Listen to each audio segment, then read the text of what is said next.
Assalamualaikum warahmatullahi wabarakatuh. Perkenalkan, saya Dinda Putri Oktaviftina. Untuk video pembelajaran hari ini adalah tentang bab 4, yaitu tujuan audit dan tanggung jawab dalam audit. Yang pertama adalah tujuan audit atas laporan keuangan. Tujuan audit adalah untuk meningkatkan derajat keyakinan pengguna laporan keuangan. Hal ini dicapai melalui pernyataan opini auditor mengenai apakah laporan keuangan disusun dalam semua hal yang material sesuai dengan kerangka laporan keuangan yang berlaku. Sebagai basis untuk opini auditor, standar auditor mengharuskan auditor untuk memperoleh keyakinan memandai apakah laporan keuangan secara keseluruhan bebas dari kesalahan penyajian material baik yang disebabkan oleh kecurangan maupun kesalahan.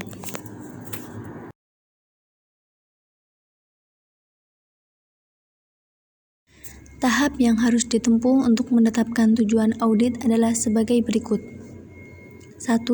Memahami tanggung jawab manajemen dan tanggung jawab auditor. 2. Membagi laporan keuangan menjadi beberapa siklus. 3. Mengetahui tujuan audit terkait transaksi dan tujuan audit terkait saldo akun. 4. Mengetahui asersi manajemen atas laporan keuangan. 5. Mengetahui tujuan audit umum dari setiap kelas transaksi dan saldo akun. 6. Mengetahui tujuan audit khusus dari setiap kelas transaksi dan saldo akun.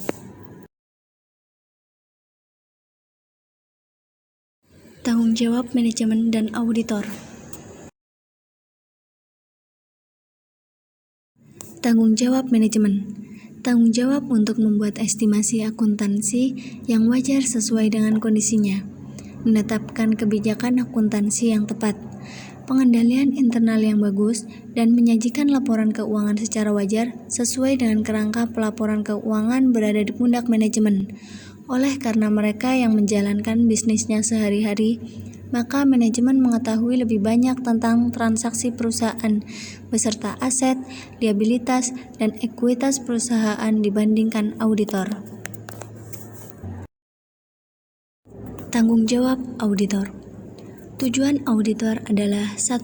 Memperoleh keyakinan yang memadai mengenai apakah laporan keuangan secara keseluruhan bebas dari kesalahan penyajian material, baik yang disebabkan oleh kecurangan atau kesalahan. Dan yang kedua, menerbitkan laporan auditor yang mencakup opini auditor. Kesalahan penyajian dikategorikan material apabila kesalahan yang tidak dikoreksikan dan kecurangan dalam laporan keuangan akan mengubah atau mempengaruhi keputusan para pengguna laporan keuangan.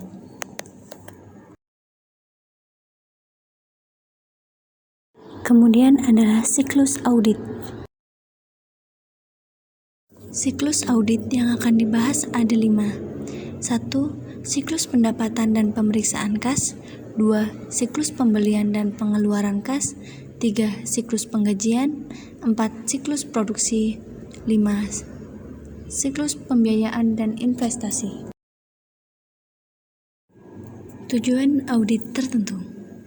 Audit atas laporan keuangan yang menggunakan pendekatan siklus dilakukan dengan pengujian audit atas transaksi yang menghasilkan saldo akhir dan juga pengujian audit atas saldo akun.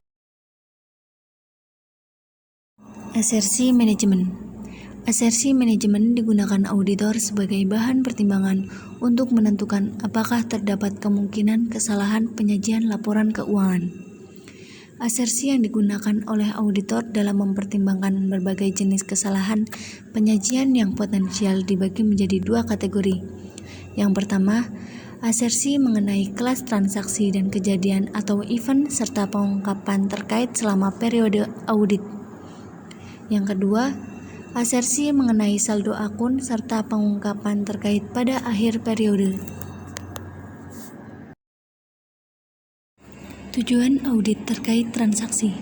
Yang pertama, occurrence atau keterjadian. Yang kedua, completeness atau kelengkapan. Yang ketiga, akurasi. Yang keempat, cutoff atau batas. Yang kelima, classification atau klasifikasi. Yang keenam, presentation atau penyajian. Occurrence atau keterjadian. Transaksi dan kejadian yang telah dicatat atau diungkapkan telah terjadi. Tujuan ini mengenai apakah transaksi dan kejadian yang dicatat benar-benar terjadi. Pencatatan penjualan dalam penjurnal penjualan ketika tidak terjadi penjualan akan menyalahi tujuan occurrence. Completeness atau kelengkapan. Tujuan ini mengenai apakah semua transaksi dan kejadian yang seharusnya dicatat benar-benar telah dicatat. Kegagalan untuk mencatat penjualan menyalahi tujuan completeness. Completeness berhubungan dengan kemungkinan transaksi tidak dicatat atau understatement, atau menyajikan akun dalam nilai rupiah yang lebih kecil daripada yang seharusnya. Occurrence atau akurasi. Tujuan ini berkenaan dengan akurasi informasi akuntansi dari transaksi dan merupakan salah satu bagian dari asersi akurasi untuk kelas transaksi. Misalnya, pada transaksi penjualan, tujuan ini dilanggar jika kuantitas barang yang dikirim, kuantitasnya berbeda dengan yang tercantum dalam tagihan. Harga jual yang tercantum dalam tagihan salah, atau nilai rupiah yang dicatat ke dalam jurnal penjualan salah.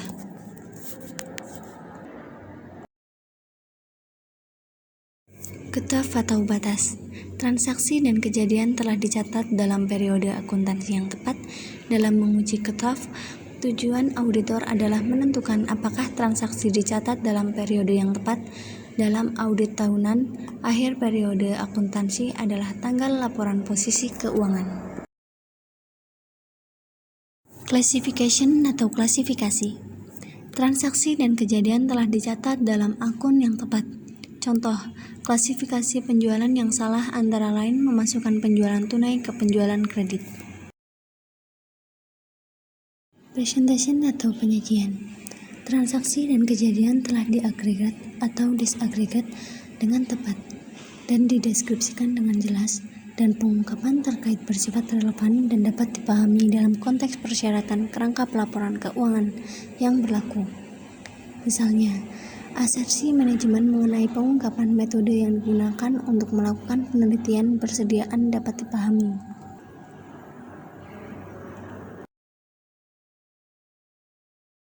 Tujuan audit terkait saldo akun. Tujuan audit terkait saldo akun ada 6, yaitu existence atau eksistensi, yang kedua completeness atau kelengkapan, yang ketiga akurasi, yang keempat rights and obligation atau hak kewajiban, yang kelima classification atau klasifikasi, yang keenam adalah presentation atau penyajian. Cara mencapai tujuan audit. Auditor harus memperoleh bukti audit yang cukup dan tepat untuk mendukung seluruh asersi manajemen dalam laporan keuangan. Hal tersebut dapat dilakukan mengumpulkan bukti untuk mendukung kombinasi antara tujuan audit terkait transaksi dan tujuan audit terkait saldo akun. Ada pula tahapan-tahapan untuk mencapai tujuan audit. Yang pertama, tahapan penerimaan atau perikatan. Yang kedua, perencanaan audit. Yang ketiga, pelaksanaan pengujian audit. Yang keempat, pelaporan audit. Tahap pertama yaitu melakukan penerimaan audit. Pendekatan audit terdiri dari 3 aspek, yaitu 1. Memperoleh pemahaman mengenai entitas dan lingkungannya, agar dapat mengidentifikasi dan menilai risiko kesalahan penyajian material dalam laporan keuangan dan menginterpretasikan informasi yang diperoleh selama audit. Yang kedua, memahami pengendalian internal dan menilai risiko pengendalian. Risiko kesalahan penyajian dalam laporan keuangan akan berkurang apabila klien memiliki pengendalian atas operasi komputer dan pemrosesan transaksi yang efektif. Yang ketiga, menilai risiko kesalahan penyajian material.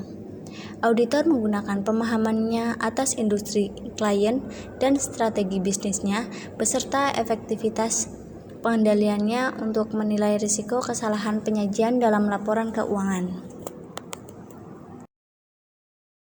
Tahapan kedua yaitu melakukan pengujian pengendalian. Apabila auditor meyakini bahwa pengendalian internal perusahaan efektif, maka sebelum dapat menjustifikasi penurunan risiko pengendalian yang direncanakan, mereka harus melakukan pengujian atas efektivitas pengendalian terlebih dahulu. Prosedur pengujian ini dikenal sebagai pengujian pengendalian. Sebagai contoh, pengendalian internal klien masyarakatkan kecocokan antara order penjualan, dokumen pengiriman, dan faktur penjualan sebelum faktur penjualan dikirim ke pelanggan. Pengendalian ini secara langsung berkaitan dengan tujuan audit occurrence dan akurasi. Yang berkaitan dengan transaksi penjualan, auditor dapat menguji efektivitas pengendalian ini dengan membandingkan sampel faktur penjualan dengan dokumen pengiriman dan order penjualan terkait atas dengan melakukan pengujian atas pengendalian berbasis komputer yang berhubungan dengan proses ini. Tahapan ketiga, melakukan prosedur analitis substantif dan pengujian detail. Prosedur dalam tahap ketiga dikelompokkan menjadi dua, yaitu prosedur analitis substantif dan pengujian detail atau test of detail. Prosedur analitis atau analytical procedures adalah evaluasi terhadap informasi keuangan yang dilakukan melalui analisis relasi antara data keuangan dan non-keuangan. Apabila hasil dari prosedur analitis mengidentifikasi fluktuasi atau relasi yang tidak konsisten dengan informasi relevan lainnya, atau yang berbeda nilai rupiahnya secara signifikan dari nilai yang diharapkan, maka auditor harus melakukan investigasi atas perbedaan tersebut dengan 1. Meminta keterangan dari manajemen dan memperoleh bukti yang tepat dan relevan dari respon manajemen, dan yang kedua, melakukan prosedur audit lain yang diperlukan sesuai dengan kondisi. Pengujian detail test of detail adalah prosedur spesifik yang dimaksudkan untuk menguji kesalahan penyajian moneter saldo-saldo dalam laporan keuangan. Contoh yang berkaitan dengan tujuan existence untuk piutang dagang atau tujuan audit terkait saldo adalah komunikasi langsung dan tertulis dengan pelanggan klien atau mengidentifikasi apakah piutang tersebut benar-benar ada. Pengujian detail atas saldo akhir penting bagi pelaksanaan audit karena banyak bukti yang diperoleh dari sumber pihak ketiga dan sumber tersebut dianggap tinggi kualitasnya.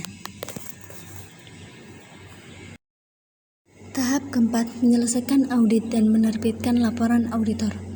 Setelah auditor menyelesaikan semua prosedur untuk setiap tujuan audit dan setiap akun laporan keuangan beserta pengungkapan audit, maka auditor perlu menggabungkan informasi yang diperoleh untuk mencapai kesimpulan menyeluruh. Apakah laporan keuangan disajikan secara wajar? Proses yang sangat tergantung pada pertimbangan profesional auditor. Ketika telah diselesaikan, auditor harus menerbitkan laporan untuk mendampingi laporan keuangan klien yang diterbitkan.